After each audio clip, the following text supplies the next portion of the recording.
All right, guys, so, well, apparently this is the driveway of projects. Good Lord. It's a little overwhelming at times. I was going to say I've almost bit off a little more than I can chew. It's not really the case, but it just makes for a lot of work. Let's put it that way. So, if you watched the first installment video on the camper build, these are some key components. We got some subframe steel. We have some more subframe steel. We've got a bumper, and we've got a whole bunch of lumber, the additional lumber I needed to rebuild the floor. And insulation. Went with foam insulation. Much easier in a contained space like this. It's not going to have anything running through it. And not really any more expensive either. Actually, if anything, it might even be cheaper, to be honest with you. We'll probably do rolled in the walls and the ceiling. I haven't entirely decided that yet, but that's more than likely. So anyway, I'm going to get some stuff unloaded, and the goal for today, for this afternoon, is to get this subframe welded in so that later this week/weekend, I can get that floor in and get those stud walls done, and that'll be what you watch in this video. So thanks for tagging along. I'm gonna get after it.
Well, guys, I pulled it off of time lapse because I knew I was going to be in and out of this area where I was filming through to set these main beams. So these are 3/16 wall 2x2 square tubing. They are going to be the new frame rails, if you will.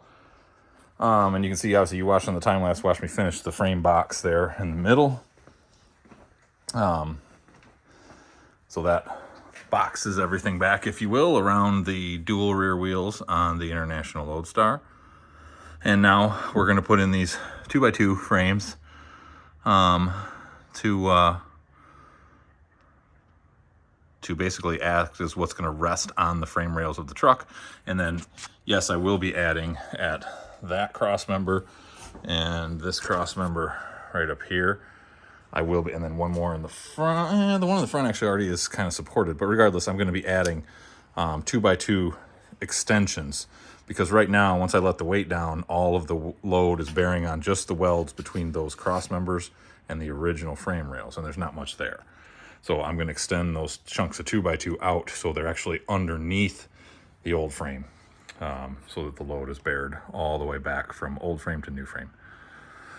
Everything would probably hold, but, you know, we don't want to find out the hard way. This is the time to do it. So I have measured everything front and back. I do have poke through on the front. You can see past the tongue. That's because whether I decide to extend the front of this camper and square it up or not, that gives me plenty of room to come up to where the cross member is on the truck and just all the support I can get. So I've measured. Got jacks holding these up here, but we're measured into place. This is where I had to cut some notches. You can see that in this frame rail, or this cross member there, because it actually came down a hair lower. So, but we are at exactly 34 1/8 all the way around. So it is time to start welding these in and playing with our clamps to draw everything into place. And yeah, that's going to be the brunt of the work. Then it's just those extensions. So let's check it out.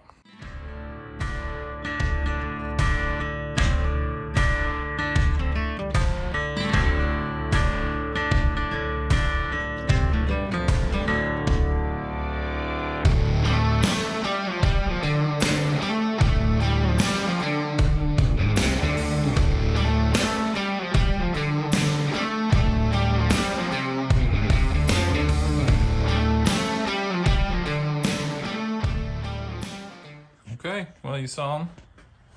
I didn't go crazy with the welds. You know, it's more than tacks, but obviously this is load bearing, not lateral bearing. But we are at 34 inches all the way around.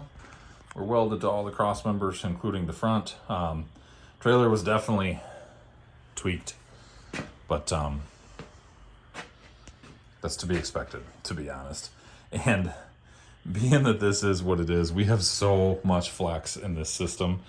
I'm not too worried. So I'm going to paint it up, and then basically we're going to build it.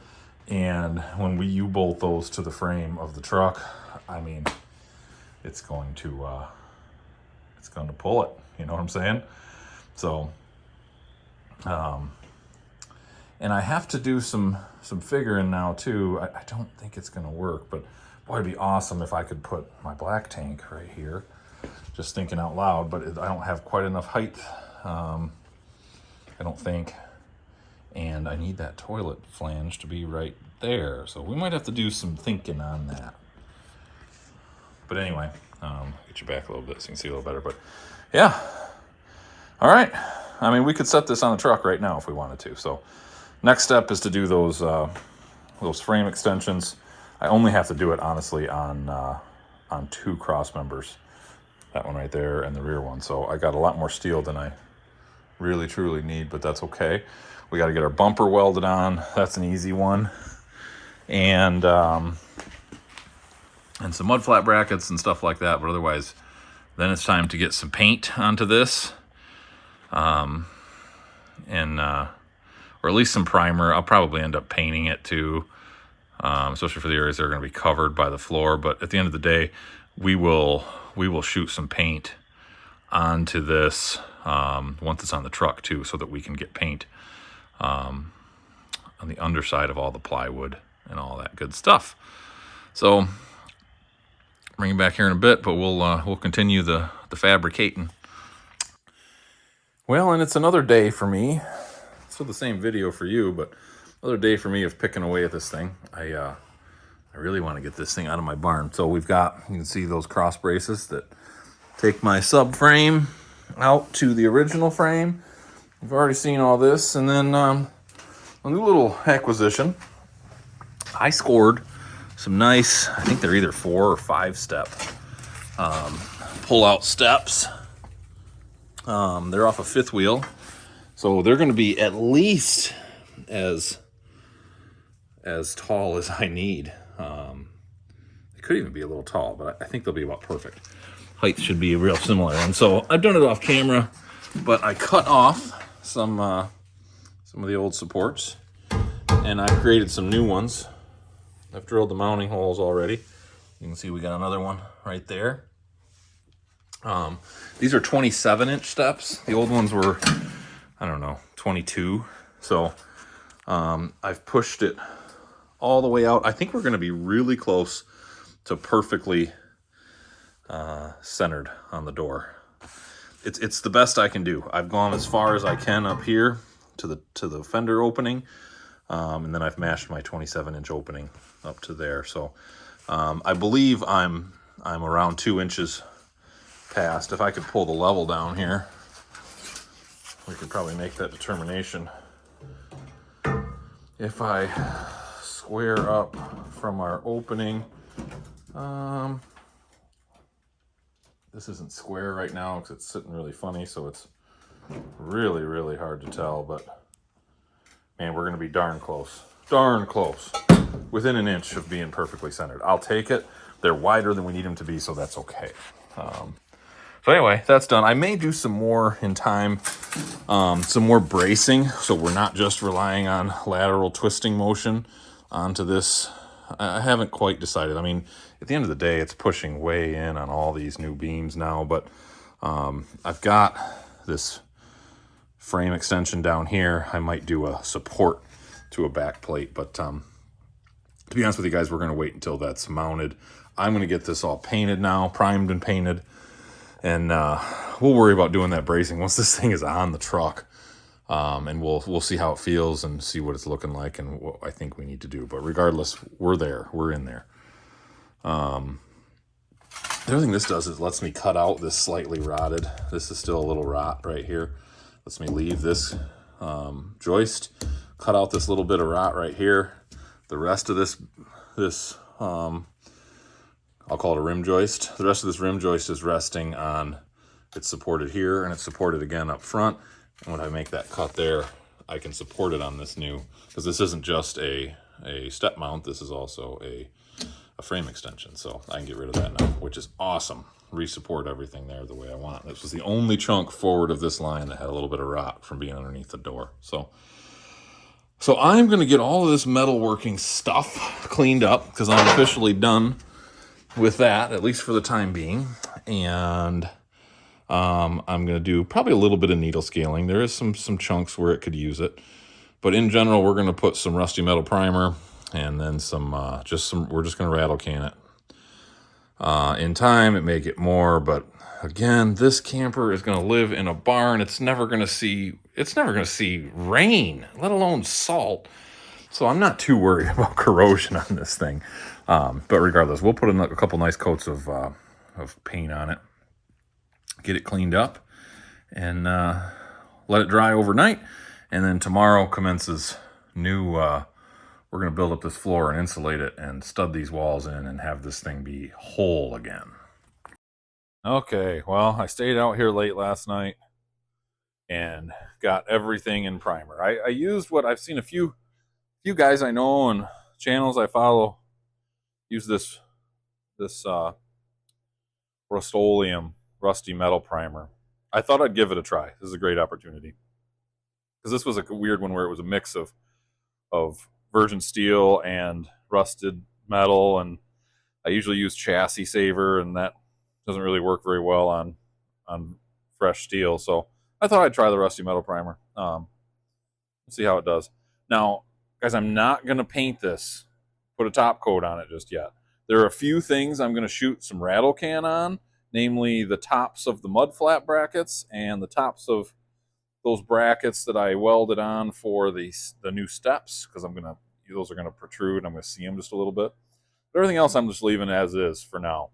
Because we're putting OSB, we're gonna put smooth side of OSB facing down on the floor. That's gonna be our first layer. And I do want to seal that. So what I'm gonna do is once this is all done and everything's built, before I paint the exterior, I'm gonna probably get this a little higher in the air, but I'm going to get underneath and I'm gonna gun paint that with probably still like maybe a oil-based Rust-Oleum type deal thinned out. I haven't decided exactly what paint I'm going to use, but regardless, I want to get a layer of paint. It's not going to completely protect it, but again, I know I keep saying this, but for what this truck is going to be stored in a barn, never seeing hardly road use, let alone rain use, let alone snow, it'll be fine. Trust me, it's okay. Don't do that if you're gonna live out of something and take it across the country and overland. Okay, yeah, you can't put OSB facing down, but in this case we can. So, or if you do, you got to cover it with something else. We aren't going to worry about that other than a coating. So that being said, I'm going to shoot a little bit of paint, and then finally I'm going to get started on getting all of this crap out of my way. My God, this is more other than those two boxes. This is some empty boxes here, but this is all RV stuff, shower pans and toilets and vents, and I don't even remember what's in here. Water tanks, butyl tape, plumbing fittings, blah, blah, blah, blah, blah. I got to get this stuff done. And I still got parts everywhere. This does not work well for me and my OCD tendencies. So I am going to get started here. I do have to re-support. I'm going to have to get creative with how I do it because those are in the way. We got to build something now. So I'll probably come, through the exterior, through this window here, and probably do something similar over there. And we'll support it from the outside until we've got our floor done. And then we can come back in and start building properly on the inside. So, all right. Enough yapping. I'll bring you back when we got something to look at. Okay, stage one is complete. You can see I re-supported the roof, just simple. Just a crossbar, a couple screws into each of these windows. So now we've got a couple 2x4 legs holding everything up. There's not that much weight there, so it's okay. And we're not jostling anything. But we've got the, well, I mean, nothing's in half-inch increments anymore, you know, quarter or half-inch. So there's no such thing as quarter or half-inch plywood. But this is 19/32 OSB sheeting. So smooth side down, obviously. And we are cut. We've got our fender well openings. I was able to keep that one chunk that I replaced up here.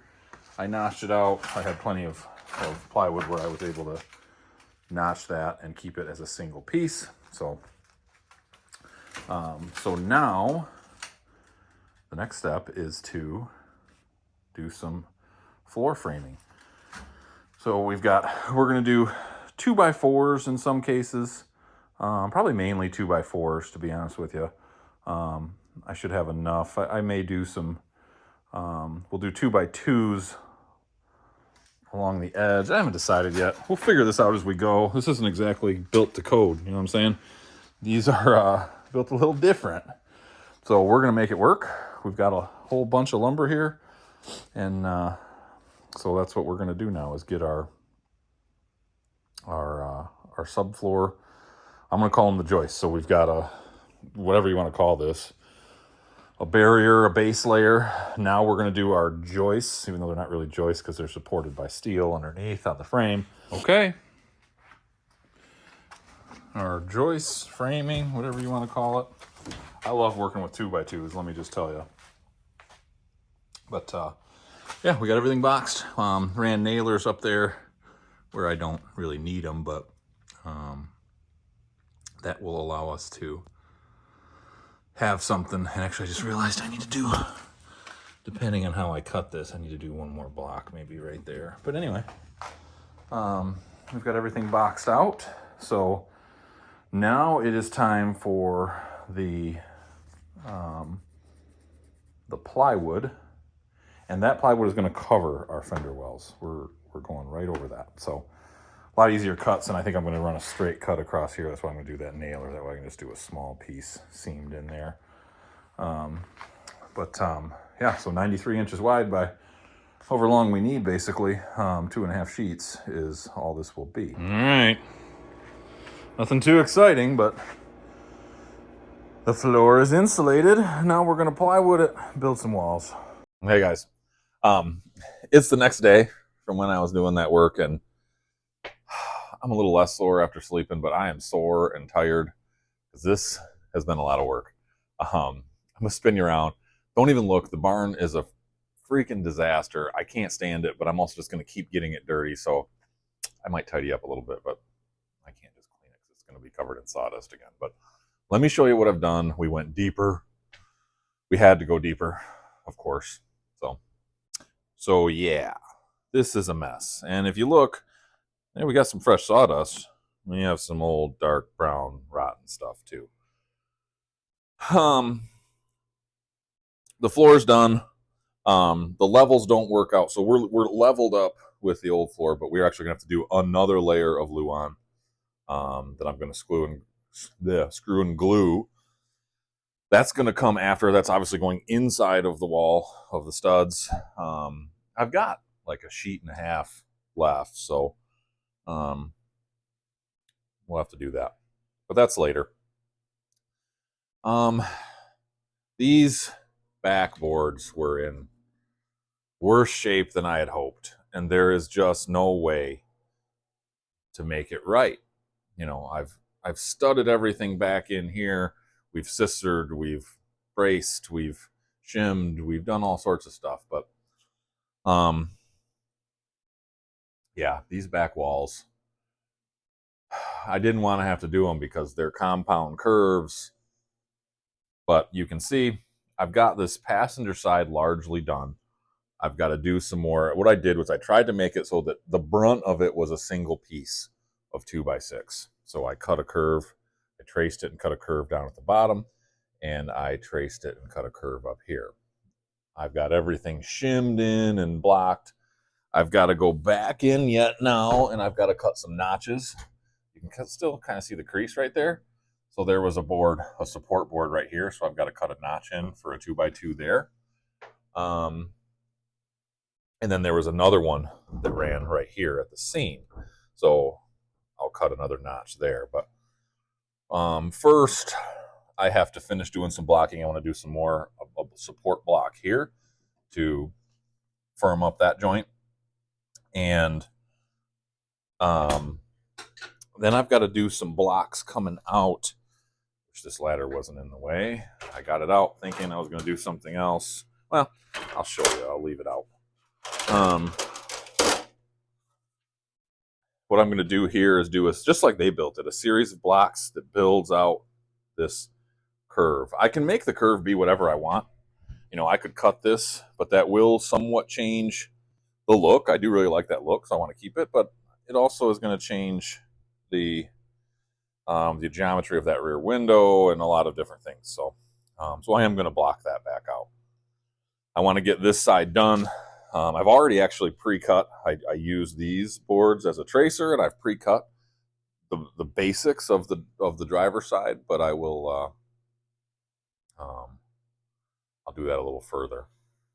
So what I want to show you, Rob's PSA of the day, if you're working on a camper like this, so where all these seams are, it's not much different than a house. A house works pretty similarly. But where all these seams are, so this is called mastic. It stays flexible. I mean, this mastic is literally 60 years old, 61 years old, and it's still pliable. See how I can squeeze that and it forms a new shape? That's why they use mastic underneath. That's why it's bright white underneath that mastic. It's the original stuff. And that's why they use it underneath these seams. So there would have been a layer of mastic on this side of that angle, and then a layer of mastic over here on this side. Then they put the corner brace on, screwed it, then there would have been a sealant on the outside edge, maybe. Originally, there probably wasn't, to be perfectly honest with you. I am going to do it with a sealant, but I'll caulk it after it's painted. But the problem is, you can see someone's been in here, so you can see it right here. See how that's a bed of clear silicone caulk, just like all along this edge there was a bed of clear silicone caulk. That is not okay. Did the same thing here. They caulked that light in. They used it as a glue. You can see it again here around this window. You can see the remnants of caulk here on this frame. It should look like this with a mastic. You can't use caulk. Silicone caulk is not a mastic. It doesn't work that way. See how that is rigid? I mean, it's soft relatively. It's flexible, but it doesn't expand and contract. If anything, it actually contracts when it dries, and it stays that same shape. So as moisture and temperature changes, and this whole thing that's built out of wood flexes, excuse me, it breaks the seal on that. If you use caulk, it breaks the seal, and then it leaks. And that's why we end up with all this rot that we had. Someone was in here, and they did a whole bunch of work. They reframed some stuff.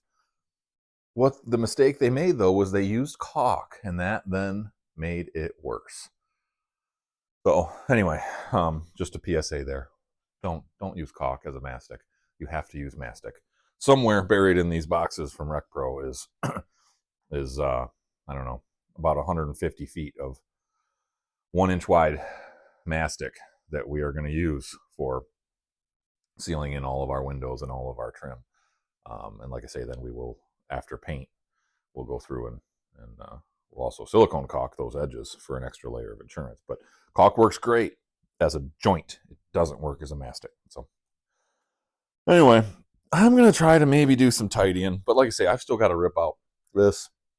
I'm waiting until I get this built out. So I'm going to, I apologize. I didn't bring you along and show you every single step of the way. It gets kind of boring me showing you the same few over and over. Like, oh, look, there's a layer of plywood. Oh, there's a layer of insulation. Oh, there's some glue on. So I'll bring you back. But regardless, just know that this is a lot of work. It's tedious. It's time consuming. It's not that much fun.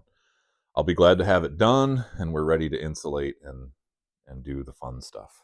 And then stay in it, use it. That's the fun part. All right, well, this is what it takes to make this curve. So I built this exactly as Cree Manufacturing did it in 1963. A structure board, and then a series of shims, and then a piece of Luan or whatever, thin material to smooth everything out. Because obviously you can see there's some here where I've got a little gas and some where I don't. I may play with that some more, but in general, that's it. That took a lot of work. I'm not a carpenter. This is beyond, not beyond, but it's at my skill level. So any more than this just ain't gonna happen. But we matched it. Originally, I was going to do some trimming. I no longer have to do any trimming. You can see we've got a nice smooth curve that follows up around the original. So this is ready to be screwed in. I'm not, or not screwed in, but tacked in. I'm not going to do that just yet, though, because you can see I have already cut a notch for a 2x2 for a support there. There will be another one right where this joint is in the sheet metal so that we have a nailer. I'm actually going to do a 2x4 there, though, so I have a nice wide nailer, and I'm going to actually through screw it from the outside while the skin's off, because, and I know I'll be relying on screws, I get that, but there's not much, it's not load bearing at all. It's structural for support, and so it's a lot easier than trying to notch all that. Well, hey guys, we are back at it. It's another weekend, and I know I said I was done with demo, but yeah, I'm not. All right, it's a freaking mess. I had it all cleaned up. I promise it was perfect. It's not perfect anymore. Let me show you. All right, so we got a whole bunch more goodies too. We got all of our stuff from Rec Pro. We got an AC unit. Yes, we're doing a window unit. We've got some sheeting. I'll tell you about that later, but we've got sheeting and it wasn't too expensive. We got a whole bunch of 2x4s. We got some more Luan. We got some PEX. We got some flooring. A bunch of electrical. So let me show you what I've gotten done and what's left to do. So we framed in the front. So that's boxed off to fit behind the cab of the Lodestar properly. Nice and sturdy. And then, yeah, we gutted the rest of the front. So pulled off plywood that I don't want, that needs to be replaced. I think I'm gonna rig up, if I can, a separate tank for this front sink, so I don't have to plumb it all the way to the rear tank. Pulled the doors off and the drawers out. My wife's gonna come out right now and prime the cabinets themselves, and then we're gonna frame out for an AC unit. We're gonna put in some more floor. We're gonna frame out for a bed. Yeah, we're chugging along. The goal is that by the end of this weekend, we're gonna have the skin on, and all the stud work done on the inside, and maybe some flooring. Maybe, just maybe. What are you guys doing? A little painting? Well, people didn't take care of this camper. No, not very well, did they? But we're fixing what they didn't take care of, right? Yeah. What? What? What? Okay, so as you guys can see, it's actually well over a week later in the filming process here. My wife has done like 3 coats of primer on the cabinetry that's staying up there, and we've got all of the final Luan glued and screwed, and we're back at it. So I've got a piece of sheet metal out there too, but I don't think we're going to include that in this video because I don't think it's going to happen. It's going to take some planning on how we get that in, but what we are going to do right now is the floor, because before I even get to any more stud work on framing this thing out, we need a floor, because we're not going to piece that in around. We're going to do it the way they typically build RVs, which is you floor the whole thing and then you do your walls and fixtures and everything after the fact. So.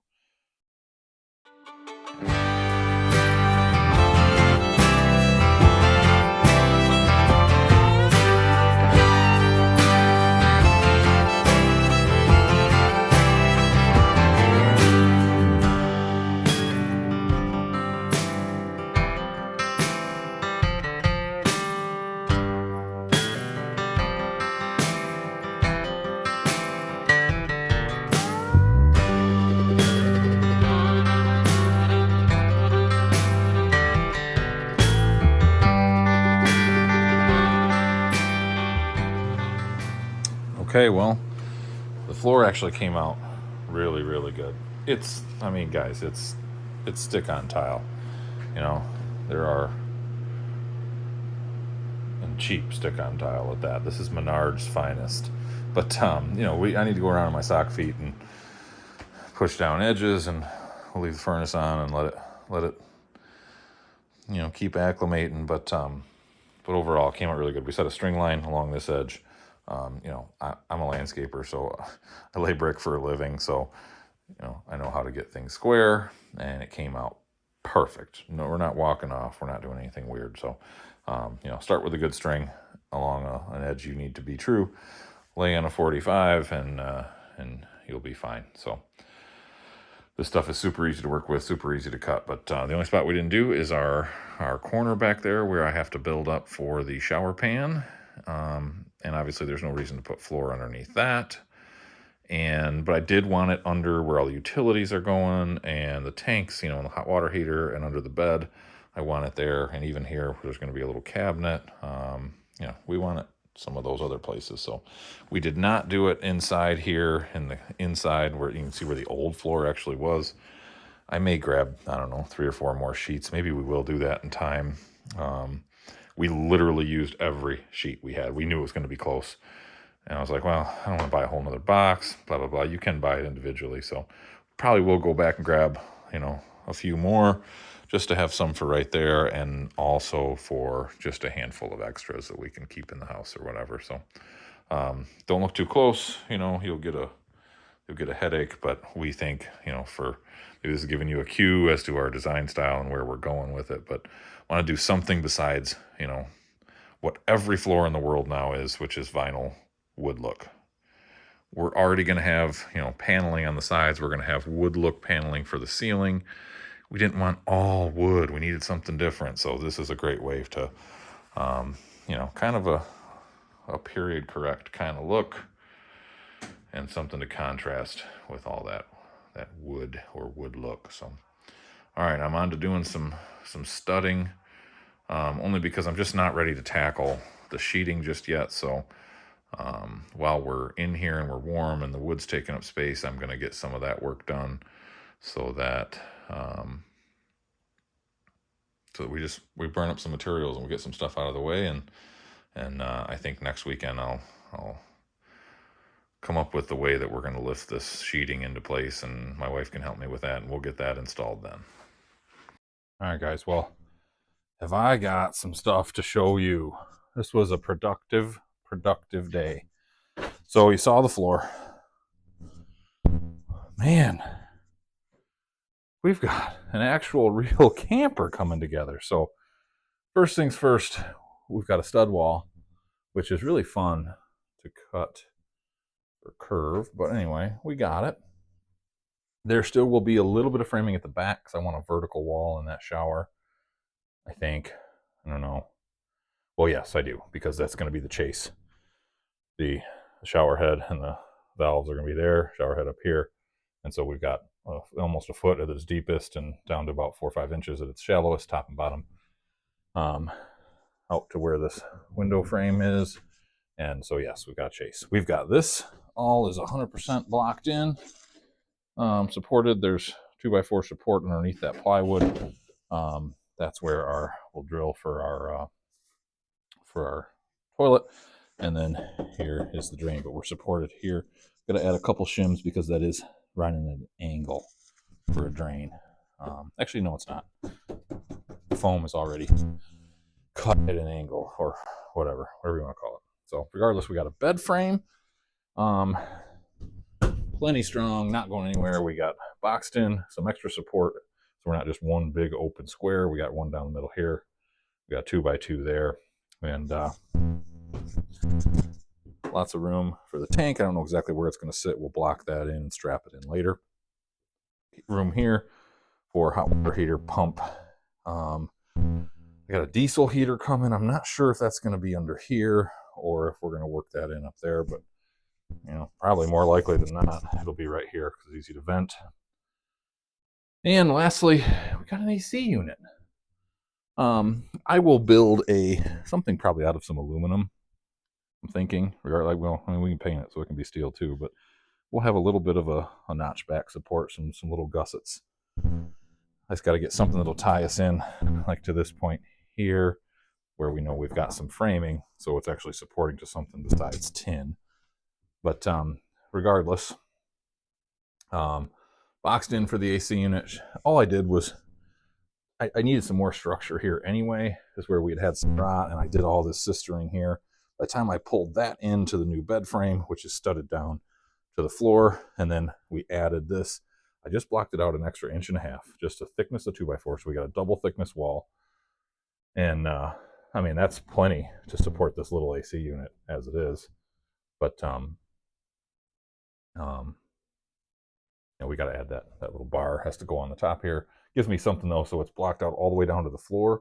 So you'll end up seeing a notch here. We'll trim that out, but regardless, we can just panel that. It'll be a little bit of lost space, but no biggie. I think it works out really well.